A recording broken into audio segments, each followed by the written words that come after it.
बिस्मिल्लाहिर्रहमानिर्रहीम। आज का टॉपिक है ज़बान लटक कर सीने पर आ गई। बिलाम बिन औरा ये शख्स अपने दौर का बहुत बड़ा आलिम और आबिद जाहिद बंदा था।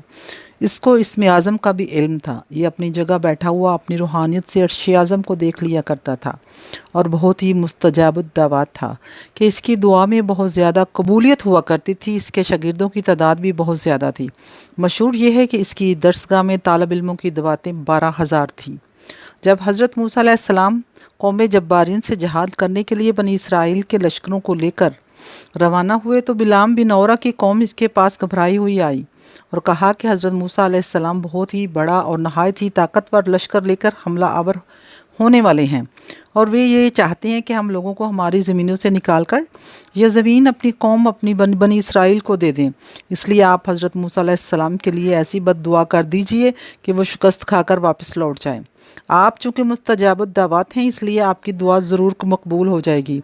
यह सुनकर बिलाम बिन नौरा कांप उठा और कहने लगा, तुम्हारा बुरा हो।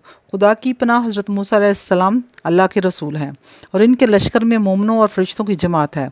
इन पर भला मैं कैसे और किस तरह बद्दुआ कर सकता हूँ। लेकिन इसकी कौम ने रो रो कर और गिड़गड़ा कर इस तरह इसरार किया कि इसने ये कहकर कि इस्तिखारा कर लेने के बाद अगर मुझे इजाज़त मिल गई तो बद्दुआ कर दूंगा। मगर इस्तिखारा के बाद जब इसको बद्दुआ की इजाज़त नहीं मिली तो इसने साफ साफ जवाब दे दिया कि अगर मैं बद्दुआ करूंगा तो मेरी दुनिया और आखिरत दोनों बर्बाद हो जाएगी। इसके बाद इसकी कौम ने बहुत से गिरा कदर हदाया और तहाइफ इसकी खिदमत में पेश करके बेपनाह इसरार किया, यहाँ तक कि बिलाम बिन औरा पर हिर्स और लालच का भूत सवार हो गया। वो माल के जाल में फंस गया और अपनी गधी पर सवार होकर बद्दुआ के लिए चल पड़ा। रास्ता में बार बार इसकी गधी ठहर जाती और मुंह मोड़कर भाग जाना चाहती थी, मगर ये इसको मार मार के आगे बढ़ाता रहा, यहाँ तक कि गधी को अल्लाह ताला ने कुव्वत गोयाई की ताकत अता फरमाई और उसने कहा कि अफसोस ए बिलाम बिन औरा, तू कहाँ और किधर जा रहा है। देख, मेरे फरिश्ते आगे भी हैं और पीछे भी, जो मेरा रास्ता रोकते और मेरा मुंह मोड़कर मुझे पीछे धकेल रहे हैं। ए बिलाम, तेरा बुरा हो। क्या तू अल्लाह के नबी और मोमिनीन की जमात पर बद्दुआ करेगा। गधी की तकरीर सुनकर भी बिलाम बिन औरा वापस नहीं लौटा, यहाँ तक कि आसमान नमी पहाड़ पर चढ़ गया और बुलंदी से हज़रत मूसा अलैहिस्सलाम के लश्करों को बगौर देखा। मालो दौलत के लालच में इसने बद्दुआ शुरू कर दी, लेकिन खुदा की शान कि वह हज़रत मूसा अलैहिस्सलाम के लिए बद्दुआ करता था, मगर इसकी ज़बान पर इस कौम के लिए बद्दुआ जारी हो जाती थी। ये देखकर कई मरतबा इसकी कौम ने टोका कि ए बिलाम, तुम तो उल्टी बद्दुआ कर रहे हो। तो इसने कहा, है मेरी कौम, मैं क्या करूं, मैं बोलता कुछ और हूं और मेरी ज़बान से कुछ और ही निकलता है।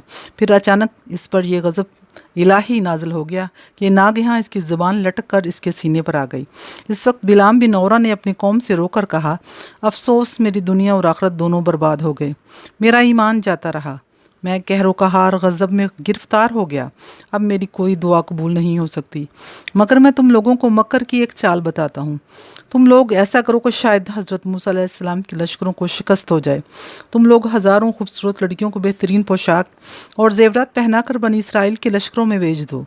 अगर इनका एक आदमी भी गलत काम करेगा तो पूरे लश्कर को शिकस्त हो जाएगी। चुनाचे बिलाम बिन नौरा की कौम ने इसके बताए हुए मकर का जाल बिछाया।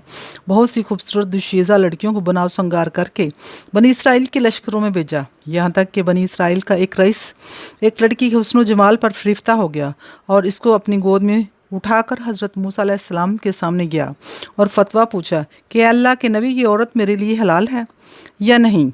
आपने फरमाया, ख़बरदार, ये तेरे लिए हराम है, फ़ौरन इसको अपने से अलग कर दे और अल्लाह के अजाब से डर। मगर इस रईस पर गलबा शहवत का ऐसा ज़बरदस्त भूत सवार हो गया कि वह अपने नबी के फरमान को ठकरा कर इस औरत को अपने खैमा में ले गया और गलत काम किया।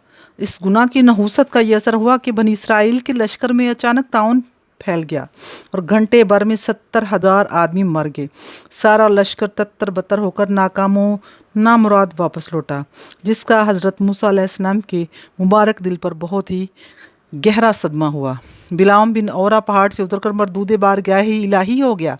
आखिरी दम तक इसकी ज़बान इसके सीने पर लटकती रहे और वो बेईमान होकर मर गया।